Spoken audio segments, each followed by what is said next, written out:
Hello, welcome to Workshop Banter. I'm Matt. And I'm Keith, and in this episode we'll be talking about our experiences pricing our own work and also having a spontaneous rant about woodworking on TV. We hope you enjoy the episode.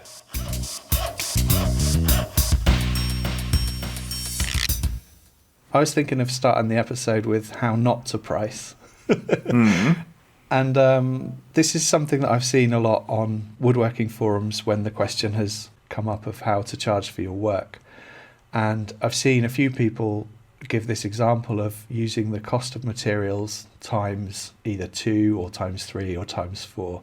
And the reason I think that just doesn't work is you might be making a bath board using a piece of walnut worth £200, and it might only take you a couple of hours to make, drilling a few holes through, doing a few cutouts.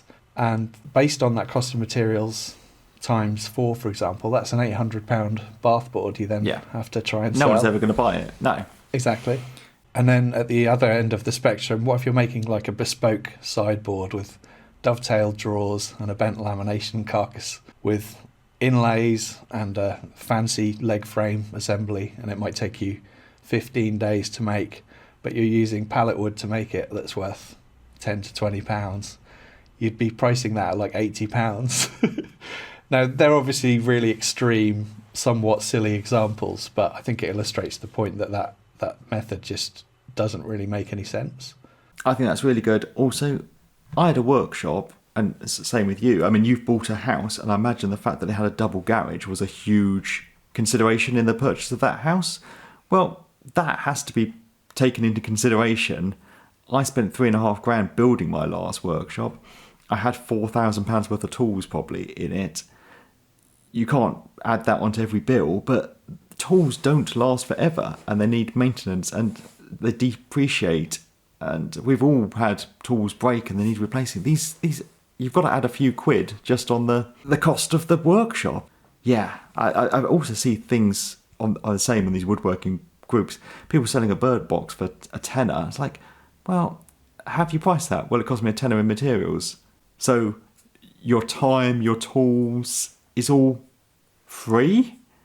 Yeah, so on the whole day rate side of things, I've done quite a lot of research on it because when I was trying to price my own work, I did a lot of research to try and figure out what the going rates were in my local area, because it's going to vary drastically depending on your location as well. If you're in London, you might be able to almost double what your day rate is compared to other areas in the UK because your overheads are going to be higher. I saw somebody on a woodworking forum mention that they were charging £30 as their day rate. Jeez. And I had always thought kind of that the average day rate ranges from sort of £100 per day, which to me is extremely low, right up to, well, there's no upper limit really. It could be £800 to £1,000 a day depending on, how high end your work is and what kind of job you're doing. But in terms of an average, locally to me, you're probably talking between £150 and £300 per day, but that's just a very average ballpark figure. Yeah, well, I've just looked, I don't know if this is the UK or England, the living wage or the minimum wage for over 23-year-olds, which I think we just fall into, from April 2022 is £9.50. So for the sake of argument, let's call it £10. So 8 hour day, 80 quid a day is the absolute minimum anyone will ever get paid. But that's more for an employed person. Yes, with exactly. No overheads, with no, Yeah. And they get sick pay and things like that. As self-employed always have to charge more. So £30 a day is insane. I would have thought £150 a day is probably minimum. Yeah, you've got all the other costs associated with being self-employed. You might need to employ an accountant to do your self-assessment at the end of the year. You might need to invest in things like marketing to get the name of your business out there. Yeah, you've got to have your own website, account software, mode of transport, all business costs, and the risk as well associated with being self-employed. I remember Andy Mack on his small business channel did a really good video called How Much Should You Charge Hourly Rates for Self-Employed? And one of the things he talked about a lot in that video, which I hadn't really factored into whenever I was figuring out what my day rate would be, was downtime. And I think that's a really important thing as well. So how many days a year are you likely to be actually earning money and doing the work? And you need to compensate for that time when you're not working by making more money when you are working. We'll leave notes to those in the show notes if anyone wants to check them out. Yeah, no, Andy's a great resource. So, yeah, stop listening to this podcast now, go over to YouTube and watch Andy, and we can wrap this up. That was an easy episode. You won't get paid when you're on holiday when you're self-employed, and you will want to take bank holidays and Christmas off at least, and maybe a few weeks in the summer. So you need to earn more when you're actually working to cover the fact that you're going to earn nothing when you're not working. So in terms of like a day rate or hourly rate, my preference was always for a day rate, purely because projects tend to take days rather than hours. What are your thoughts on that? I think I saw Andy Mack again talking about hourly rates, and nothing takes half a day.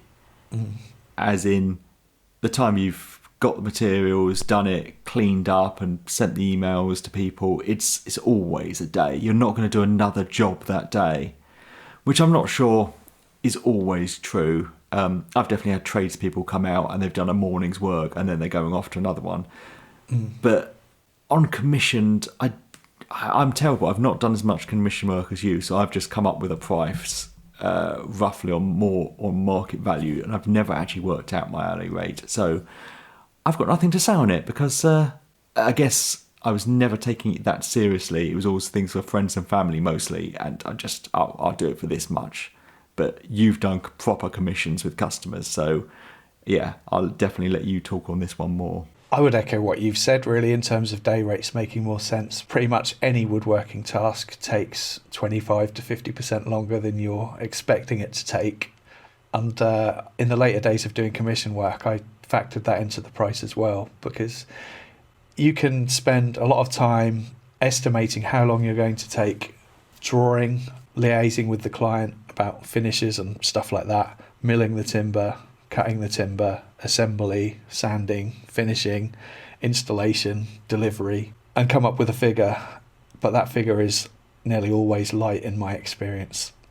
I forget that you had the van and you've done things like the gates. You've had to actually take them on site and install them. And there's always something's going to go wrong. I can't remember if it was you that got them right first time or you had to take something away. And yeah, that job kind of ended up being a bit of a difficult one because the customer had basically installed their own gate posts. Originally, they had asked me if that was something that I could do, and I said no, because it's outside of my area of expertise. I can make gates, but I don't know how to install gate posts. If it was a job for myself, it's probably something that I would tackle, but for somebody else, no, I'm not getting involved in that. So they basically installed the gate posts themselves. I think they opted for a 6x6 post, and they mounted it sort of a third in the ground, which I'd heard being a good rule of thumb in terms of how much you need embedded in the ground.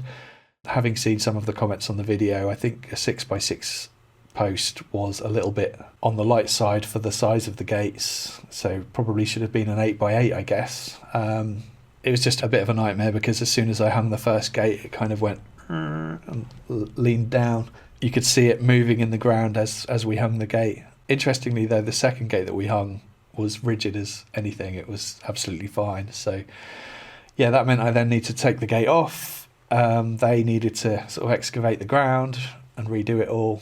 And then we hung the gate, and fortunately, the second time it was okay, and it's still holding up to this day. But I don't think I necessarily handled the job in the perfect way, because I probably should have recommended that they got a professional in to do the gate posts, and that way we would have had kind of the best results.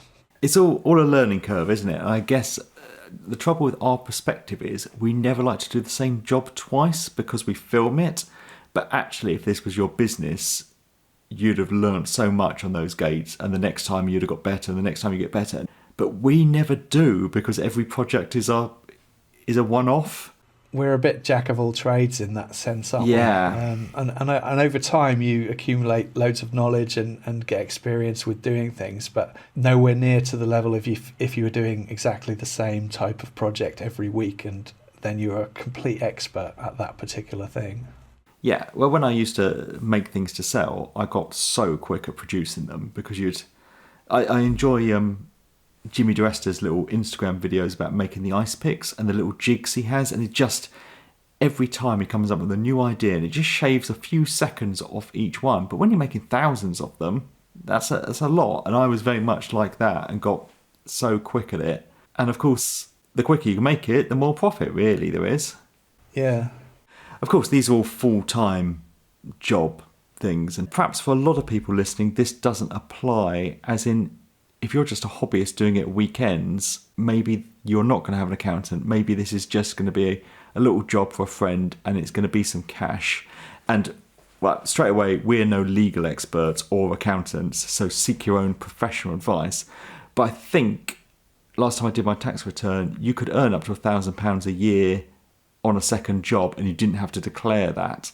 £1,000 a year is probably all right for a few people making bird tables or something. Yeah, it depends what level that you want to operate at, and if it's purely a hobby. And we mentioned in a previous episode that sometimes we've sold things almost at cost price just to get rid of them, clear space, whatever it might be. And if you're still a beginner and you're learning, then the money isn't really that important. You might have made that item just to get some more experience and learn your skill.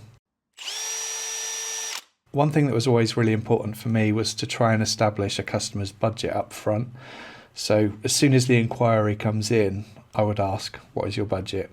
And a lot of customers don't want to answer that question because they think they're kind of putting all of their cards down on the table and giving you scope to charge maybe far more than you might have done ordinarily. In my experience, most customers are uncomfortable answering that question, but the reason for asking it is really important because A, you want to prevent time wasting. You don't want to go into planning mode, draw up a bespoke design for somebody only to realise that their budget is not even going to cover the cost of the materials. If somebody gives you a budget that's over what you think it might cost to make, you instantly know that there's scope there, even if the requirements change throughout the process of planning. Yeah, I think it also gives you an idea of what kind of quality they're looking for, as there's always cheaper ways to do things. Do they want hand-cut mortise and tenon, or do they want pocket holes? Yeah. There's a budget for either, and also the materials you use. I know Peter Millard from 10-Minute Workshop, I think it was him, he had a bit on his website. He'd have fitted wardrobes starting from £3,000 or something like that.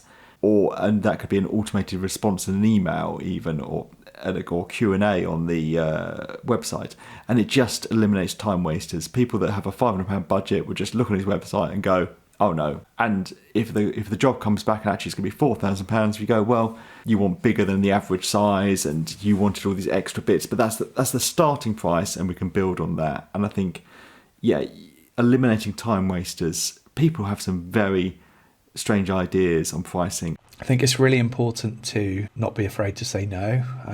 If a customer comes back and says they want a bespoke piece of furniture made for £200 and you know that the material is going to cost you £150, then it should be an instant no, sorry, I can't help with that. Yeah, absolutely. We've all heard the stories of people that have seen a wardrobe in IKEA but just need it to be 1 inch smaller, so think that they can get it cheaper than IKEA custom made, and it's just delusional. Also, the people that have seen this thing on Pinterest, they're the words that strike fear into most woodworkers' heart, I think. Even though my family do it to me constantly. And I think TV has not helped. You see all these shows where people haggle over everything. These restoration shows, there was one on Channel 4 and it had a couple of really skilled tradespeople haggling over the price to restore something, and they're going, well, I'll do it for £100. Like, well, if a day rate's £150, £200 and all the materials, you're going to spend 3 days. It's just ridiculous. And then people have this idea that they can have something restored for silly money when they really can't. I couldn't agree more. It sets a really bad precedent, and also the recent Britain's Greatest Woodworker show, kind of demonstrating that you can get woodworkers to make a solid wood bed in 2 days, when realistically that work is going to take a woodworker, I would say, 5 to 10 days minimum. That gives the impression that a customer can ask a woodworker to make a bed in 2 days and expect that kind of level of cost. If they're expecting their day rate to be £200 per day, then they might be thinking, well, £400 for labour, add on a few £100 for materials, I can get that bed for £700. Yes, there was definitely days worth of planning when involved, and just ordering and getting materials. I imagine the production team did that, but in a normal job, you could spend a day getting the materials. Yep. Phoning around, sourcing them, picking them up from different places. Yeah, it's very unrealistic. And to make a bed that looks acceptable on TV is very different from making a bed that's actually usable. I'm sure all the little bits weren't sanded perfectly or even finish applied, because it doesn't need to be for TV. It will look like a bed, but it is not a finished product. I mean, they probably didn't have to glue the joints together. You just push it together and then it looks fine on camera.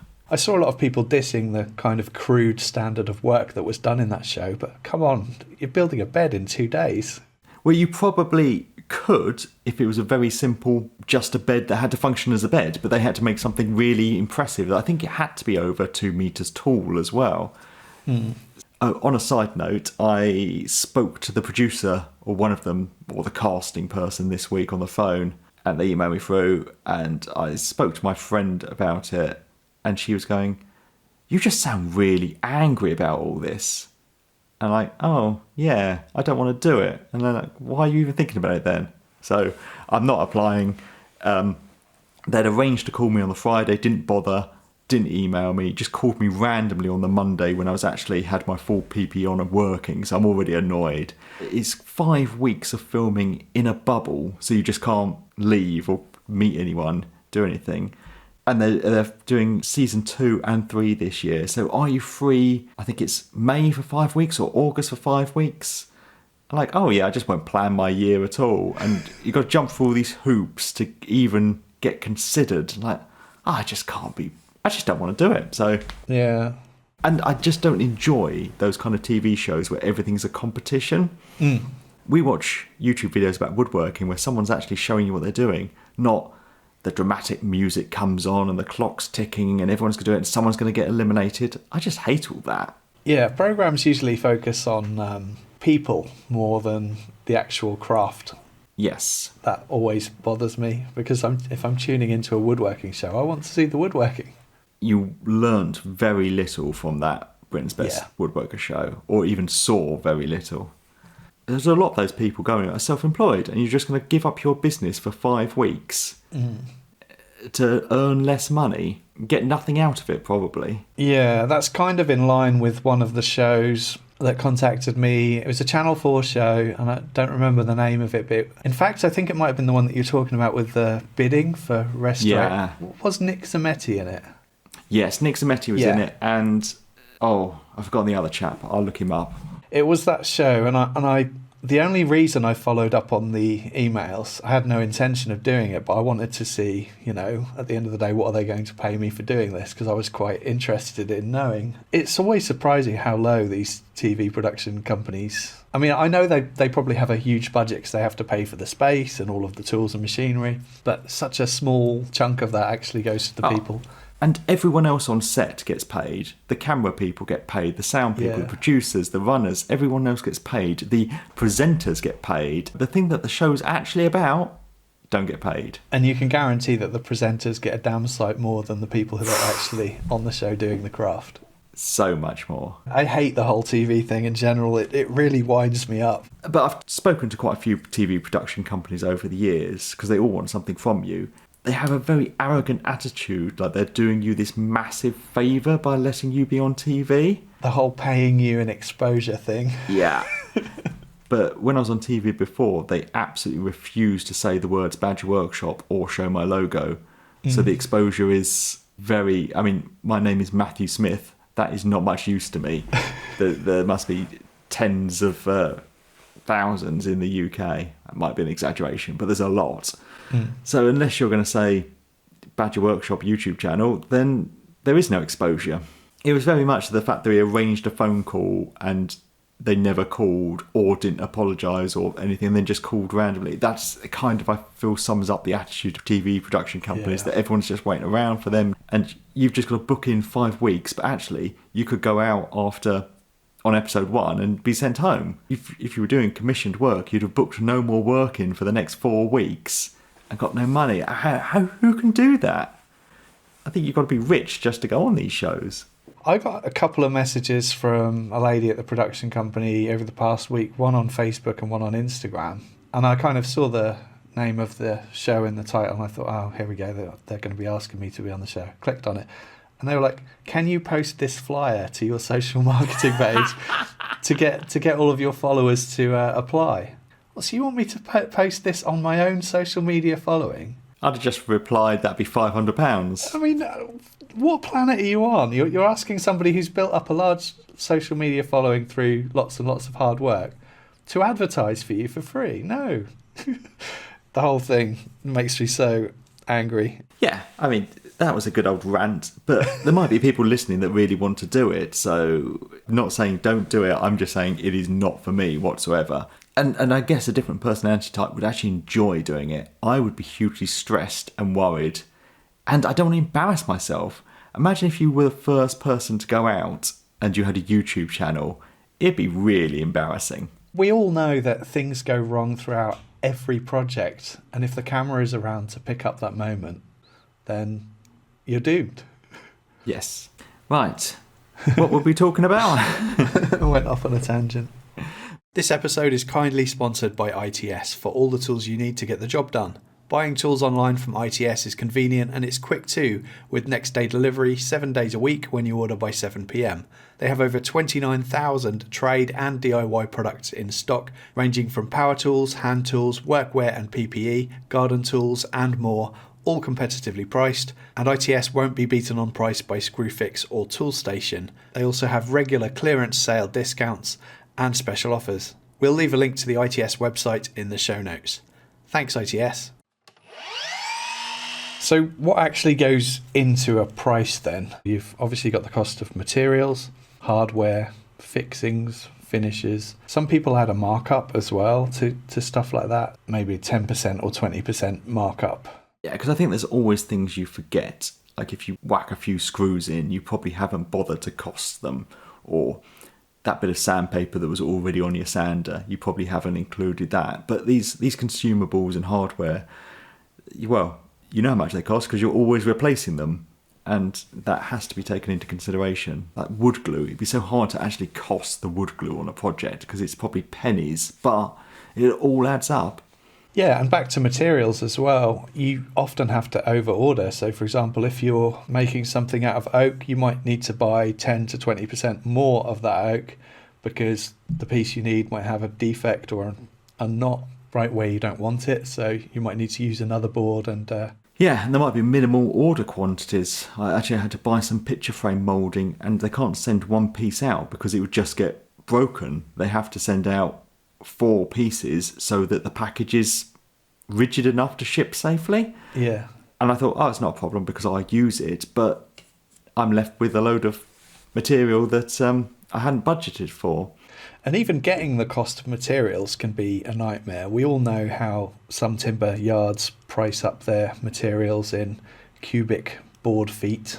So to actually price up a job, you can fairly easily figure out how much oak or wood you're going to need to make a specific item just by doing a drawing of it, even if that drawing is on, a scrap of paper. But getting a price for that timber is a kind of learning experience in itself.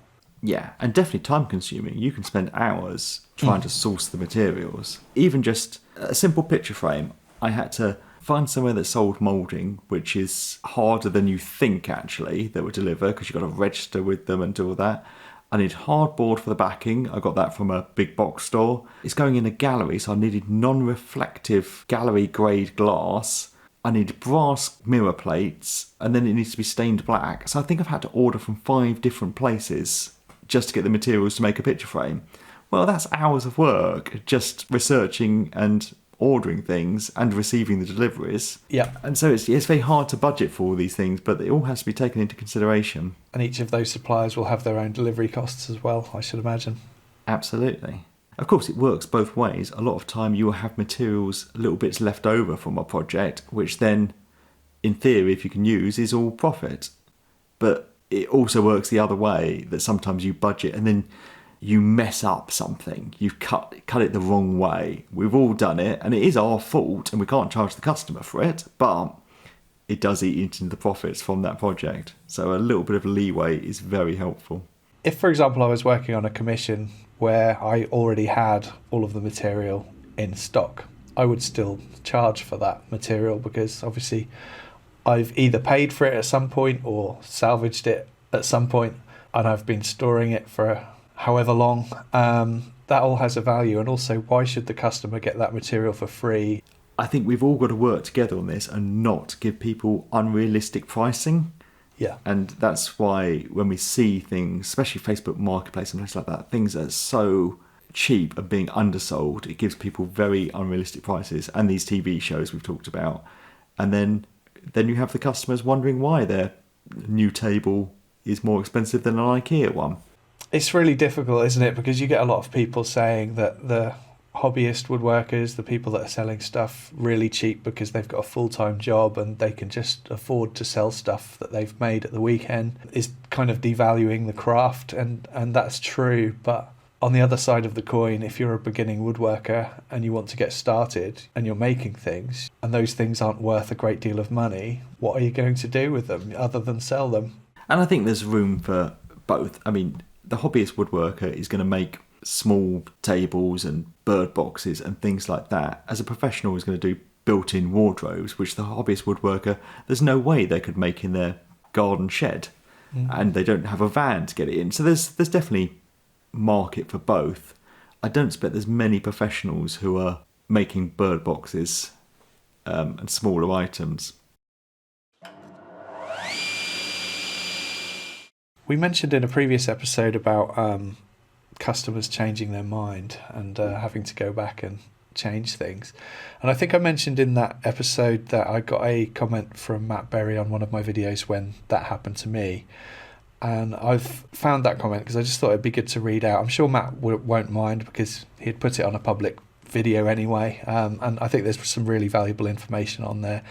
So I thought I'd read it out. He's basically said to do like a pre-commission contract that the customer signs with their requirements, their choice of finish and everything like that, which you could get obviously by doing samples of the finish on material, getting them to kind of sign off on that. And then terms and conditions on the back, including words to the effect of wood is a natural material and as such there can be variations in the appearance and finish even with the same batch. Whilst every effort is made to produce the piece to your choice of finish, slight variations can occur and are beyond the control and the liability of the maker, and include a term, clients making final design or finish changes during production will incur further labour and material costs. Changes will also render any previously agreed deadline, times and dates invalid due to the extra work and availability of materials from third-party suppliers. All of that stuff obviously seems to me like a lot of arse covering, but going through some of the experiences that we've been through, I think it's really important. Definitely. And also, what kind of level of aftercare are you providing? I saw a furniture maker I follow on Instagram this week, and he does very high-end, very lovely stuff. And he had a photo of one of his tables sent to him by a customer with a big watermark or coffee mug mark on it. And that's not his problem, you could say, because don't put wet hot mugs down on the table. Respect wood, as Larry David would say. Yeah. But also, the customers obviously sent that to him because they expect him to do something about it. And how do you handle that? Because you want to keep, especially if you charge a few £1,000s for a piece, but if you've got to drive around there, sand tabletop back down and refinish it, that's quite a lot of time, isn't it? Yeah, it's a difficult one. If I had spent a long time making something high-end like that and then it was damaged, I would want to repair it because I would feel terrible about something that I'd spent so long on just potentially being thrown on a burn pile somewhere. But I think you should definitely charge for that time probably educate the customer a little bit in using coasters. Yeah. I think it might be something worth educating people on beforehand, which I've never considered, as in this draft contract, especially if they've chosen a finish that's not the hardest wearing possible finish. They want something natural, then you have to go that it will get marked, and that is the choice you're making, because you can't be called out every time someone marks the table if they've chosen not the best finish for it. That's a really good point in terms of finish, because I see a whole host of kind of scaffold board furniture and stuff that's pretty much people just use bry wax to finish it. That seems to be the go-to finish on places like Etsy, where people are making scaffold board furniture in high volumes. That wax isn't going to really protect something like a dining table against heat or moisture. And some customers are going to be absolutely fine with that, because they're going to want the scaffold boards to kind of get a patina and look worn and look even more rustic, I guess. But other customers aren't going to have that expectation, and they're going to think, well, I've just spent £300 on a scaffold board table and there's now, damage on it, therefore I want it repaired. And that's all part of dealing with customers' expectations. You just can't predict that stuff. That was very much me when I first started. I made a table for the pub with a bry wax finish because I used to watch The Salvager and Le Salvager, and his go-to was bry wax and everything. And I love bry wax. I love the feel of a waxed wood. It's very tactile. But a heavy use table, it just doesn't, not even worn, it looks terrible, I think, with all the bits rubbed away. Not rustic, it just looked awful. And that's what got me into hard wax oils. After doing research, I wanted something that looked nice, and you can get quite nice matte finishes with them, but very hard wearing. But I've never done that with a customer. I've never kind of told them how a thing should be used beforehand. But this post really made me think that, wow, that could be a potential minefield. I forgot that you'd seen The Salvager and Le Salvager. Yeah, I don't know what happened to him. Is it Rico Daniels? Rico, that's it. Yeah, absolutely loved that show. If anybody out there hasn't seen that show, try and find it if you can. I don't know was it Discovery Channel? I'm sure they're on YouTube. Someone has put them on there. Yeah. I found that so inspirational when I was starting out. I mean, the standard of work sometimes was pretty crude. It was pretty much a belt sander and, Yeah. But I loved it. And the stuff that the ideas that he had and the creativity, just brilliant. I liked it was a good show because they showed him going and getting the materials quite often, and there was a bit of personality and story, but it actually showed him making things and how he did it, which is very rare. Yeah, more shows like that, please. Less competitions. Definitely. We've mentioned before as well about kind of batching things out. I thought it'd be good to do like a comparison. The example that I've put together is a scaffold board table with hairpin legs, just because I think that's a kind of generic project that a lot of beginner woodworkers might want to tackle. And that we know that there's good demand for that type of project as well, because they're still selling in good numbers. So if you were going to build one scaffold board table, I reckon it would probably take 2 days. Let's say your day rate, for example, is £200, so that's £400. You might need to buy 3 scaffold boards. When I last bought a scaffold board for a 10-foot length, I think it was about £15. I doubt it would be now. Yeah, it's probably more like 20 now. Let's say £45 for 3 boards, again, because you want a little bit extra in case of defects. Hairpin legs, £30. Add on a bit for finish and fixings and stuff like that, say 20 quid. That's £495 for one table. So if you were to sell that table, you'd be looking for £495, or if you wanted to add a little bit of profit in, maybe 520 or whatever. So let's say £495 for that one table. If you had the workspace to be able to make them in bulk, let's say you want to make 6 of those scaffold board tables, and that might take you, I reckon, probably 4 days is fair. So like twice the amount of time. So that's £800 in labour costs, £200 per day. 14 scaffold boards, £210. Legs, £180. Finish, fixings, etc., let's say £50, because obviously one tin of finish might do 2 or 3 tables. Total of all of that is £1,240. Divide that by 6 for for the 6 tables, that's £207 per table. So, that's less than half per table. So even if you sold that for £300 per table, your profit margin has increased significantly. That's where the money is, isn't it? In efficient working and batching things out. And that's why I think when customers have an expectation for a price of a one-off bespoke commission, they can be surprised by the cost. Yeah, batching is always going to be so much more efficient and cheaper than one-offs. And what I used to do when I made the gin racks is I didn't like to keep lots in stock because they take up a reasonable amount of room and potentially can get damaged. But I would cut, say, the parts for 40 of them in a day. And then I have these kind of plastic milk crate things and all the parts. So they were flat packed, basically. All I had to do is take out the 6 components to make one and glue it together. And that, I could get 40 in a relatively small box, but if I had 40 put together, it would take up a room. Yeah. So I could batch out that, and then if I ever run out, actually just putting some together. But it really made it so much quicker. Because if you're planing wood, well, we used to have the same planer thicknesser, basically.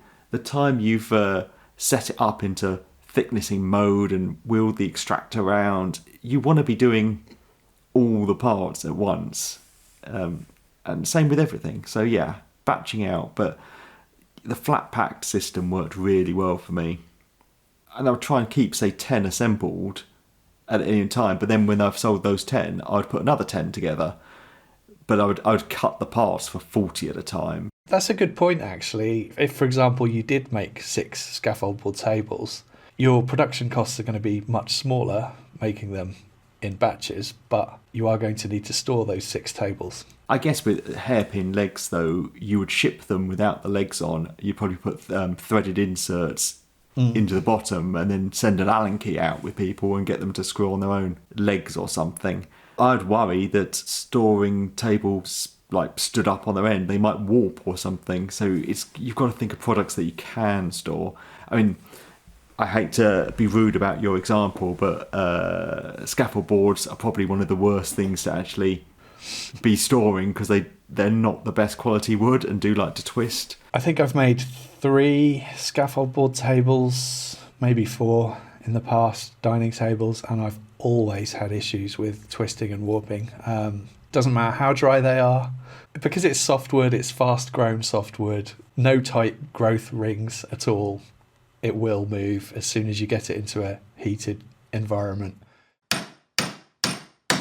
I think actually pricing products is slightly easier and you can actually come up with more of a formula for that. Commission work is definitely a lot harder to price. If you're selling pieces rather than doing commission work, there's either wholesale or retail.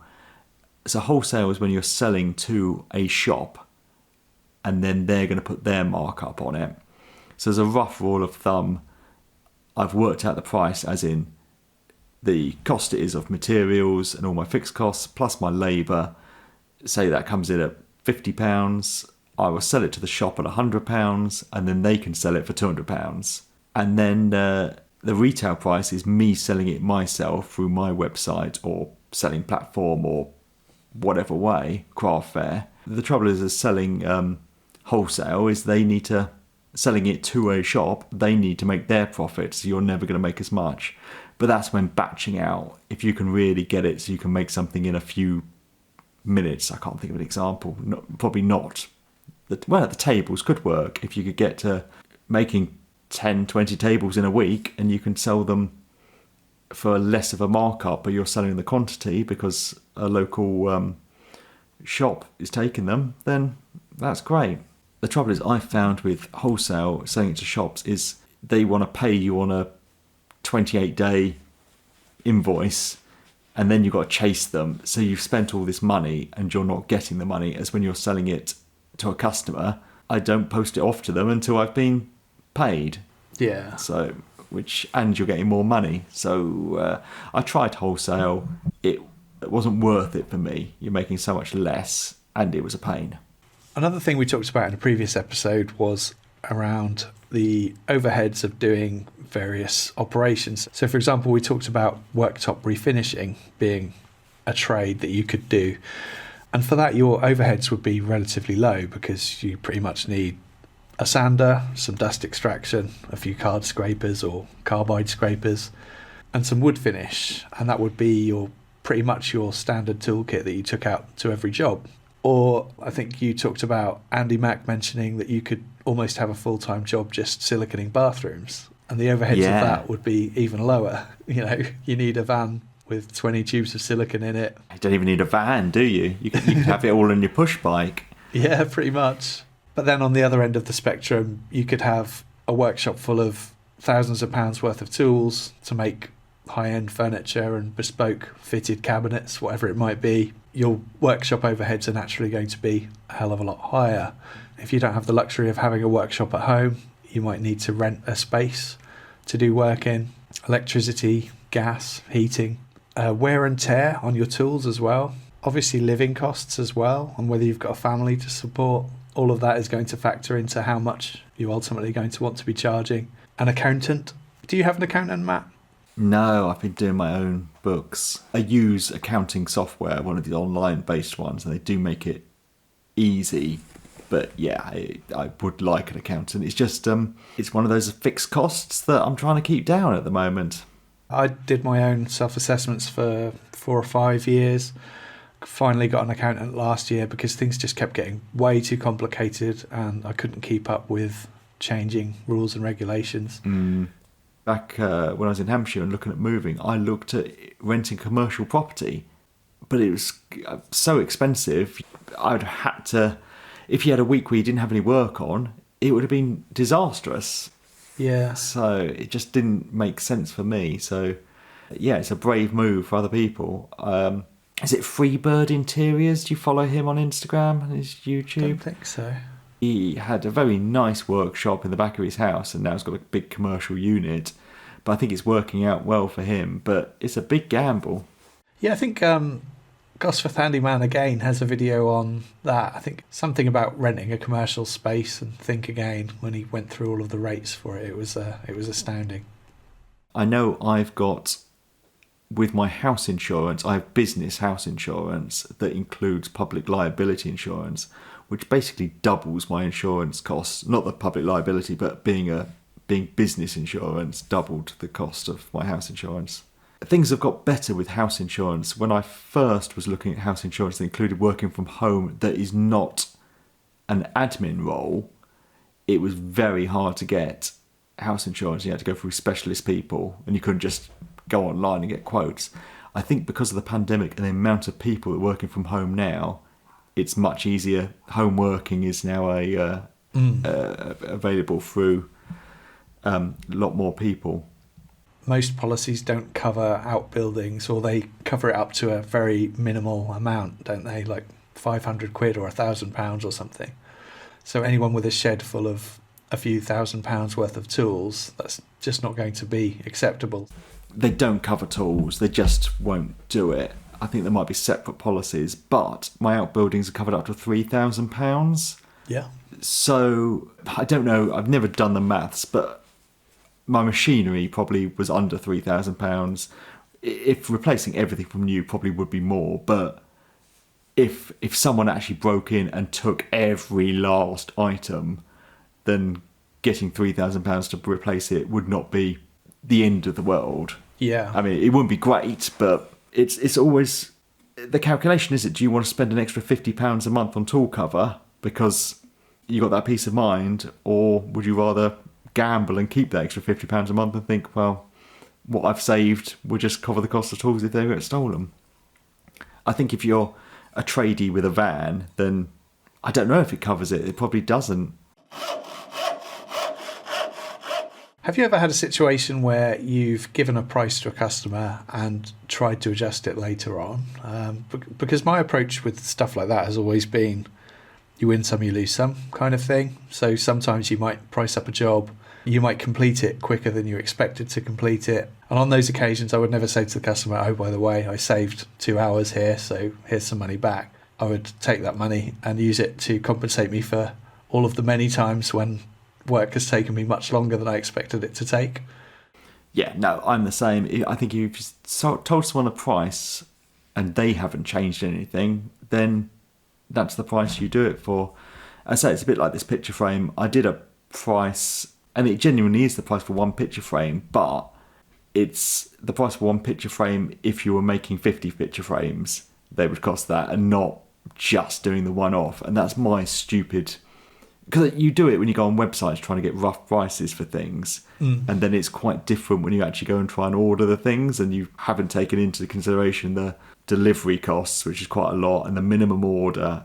And these are all my mistakes, so I can't go to the customer, actually, your picture frame's going to be £100, because it was only 10 minutes work, really, knocking it together, apart from all the research. So that's my fault, and it's a learning curve. I won't do that again. Yeah. I think if the customer changed something, you're within your right to go, or you want to add something on, well, it's going to be slightly more money, which I think no one would think was unreasonable. It's difficult, isn't it? Because you want to price things to be competitive to get the work. The trouble is, I'm not trying to get the work these days. This is doing a favour for a family member, and I'm going to be out of pocket on it. But that's just how it works sometimes. Unfortunately, that's me just quickly going, it will cost this much without doing all the things we've just discussed in this podcast. Yeah, going back to liability insurance as well. One of the reasons I don't have liability insurance is because when somebody asks me to do something at their house, it's a good excuse to be able to say, sorry, I'm not covered for that kind of work. But that's more of a YouTuber specific problem. Yeah, I think I got it because I was doing a craft fair and they insisted you had it. Yeah, that makes sense. So I think also all these things, and we've come up with a price for something, but will anyone pay it? So getting like the market value for something, which for commission stuff is very difficult because no one publishes their prices. So your scaffold table is actually a good example because you can go on Etsy and Folksy and all the other things and actually get an idea of how much they cost, and you can position yourself in that. But what do you do if you've costed it £400 and everyone else is selling it at £300? I think the only way to compete is like the example we gave of making more and batching them out to bring the cost down to a level where you can undercut other people. But it's the race to the bottom kind of situation, isn't it? No, you're quite right. Yeah, you've got to value your own time and your own skills. And if you think that's what it costs, so that's what it costs. The thing is, the customer has a choice. If they don't want to pay that, they can try and find someone cheaper.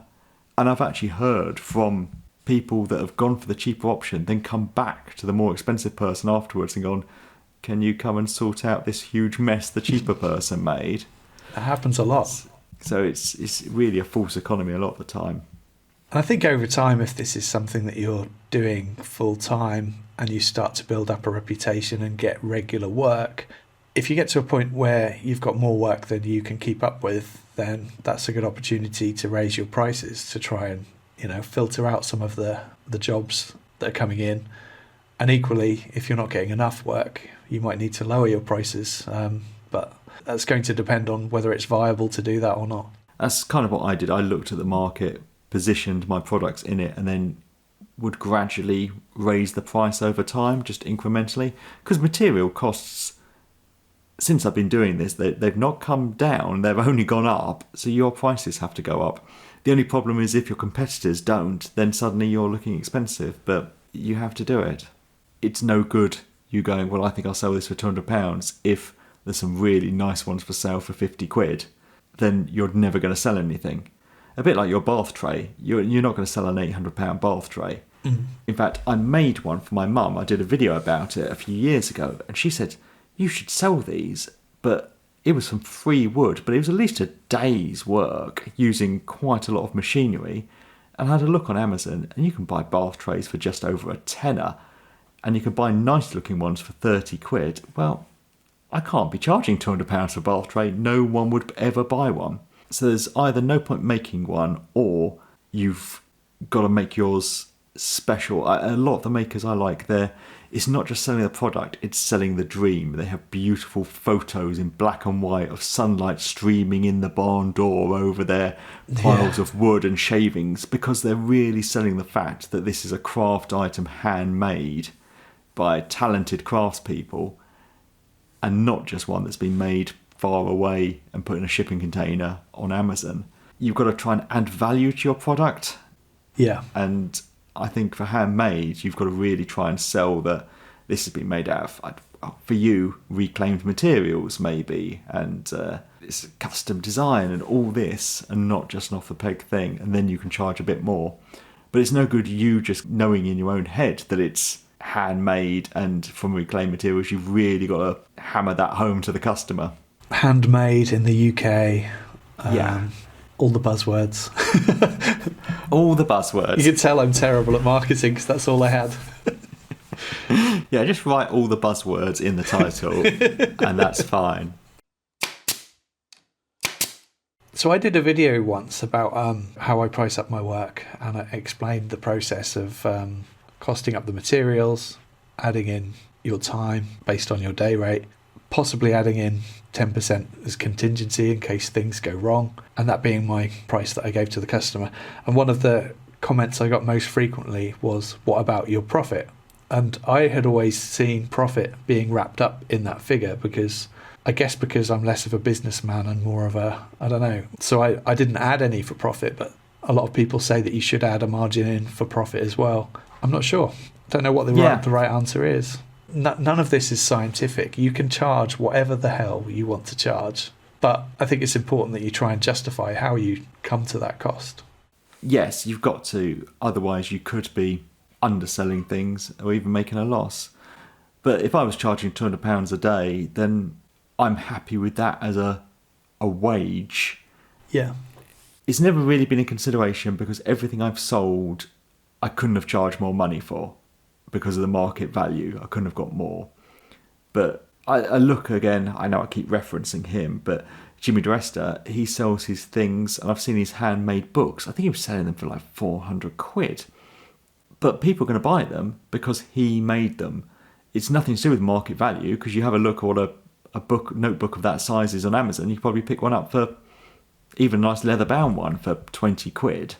Yeah. But it's the fact that he made it. So yeah, it's getting to that stage where people want to buy things because of your craftsmanship and your name and things. And again, marketing comes into that as well, I guess. Yeah. And us doing a podcast telling everyone how we don't know anything about anything probably doesn't help. Well, much like our YouTube videos, I think we've both set up as, we don't make tutorials, we make videos documenting our journey. The podcast is the same, really. We're not experts on any of this stuff, but we have a bit of experience.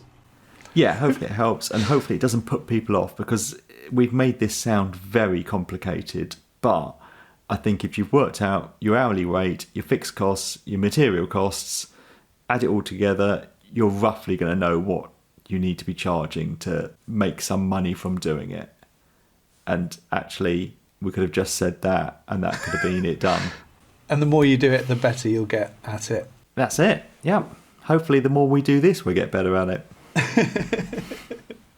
I feel on our selling work episodes, we were very negative with our experience. And this episode, again, it's just so much more complicated than you ever think it's going to be. Yeah. Because you could go, the materials cost me £50. My labour costs half a day. We say £100. I'm going to sell it for £250. Done. And you could do that, but we've made it very complicated. But you really need to look at all this stuff, and maybe once you know all this stuff, you can do a calculation as simple as that. But you've got to know the kind of base things to start with. Have you been watching anything on YouTube that you'd like to talk about? I have. I actually prepared something. Jay Bates, obviously a well-established YouTuber, he did a shaker-style table this week that he built in one day. So I didn't actually think how topical it was, but it is. And he made it out of using pocket hole screws to do all the joinery. So it's a really nice-looking table. And he explains that he's made several, and I think one he made for some kind of retail space years ago, so it's had some heavy use and it's still intact. So you can make it something really nice looking in one day, a really nice looking table. He did have another pair of hands helping him out, didn't he? You've watched it, yes. No, he did, but you could have done it in 2 days yourself. If I'd have just looked at the picture of it, I'd have thought that was a week's work. Yeah. I don't know if you remember how he did the legs, how he glued those extra blocks in after the pocket hole screws went in. Yeah, basically glue blocks that mounted to the apron rail and the leg. Yeah, I thought that was very clever. I've kind of filed that away of something I'm going to do because it's such a simple way of actually making that a really strong joint. Yeah. With no exposed joinery. Yeah. What have you been watching? I've been binge watching a channel, and I think his work is fantastic. It's a channel called Hew and Awe, HEW ampersand AWE. I don't know how I would explain the work that he does. I guess the word special comes to mind because he does quite high-end looking pieces, and they're all one-off pieces as well. I really like his videos as well. They've got their own style, some kind of funky music going on, and he injects humour into the videos as well. Yeah, really great channel. I think I've got like 2 more to watch on my watch list, so I'll probably watch those tonight. Sounds good, I'll check that out. Thanks for listening. You can find me on YouTube by searching for Badger Workshop, and Keith by searching for Rag and Bone Brown. We also have an Instagram and Facebook page at Workshop Banter, or email us at workshopbanter@gmail.com. We also have a Patreon page if you'd like to help support the podcast. Links to all those will be in the show notes. Thanks for listening.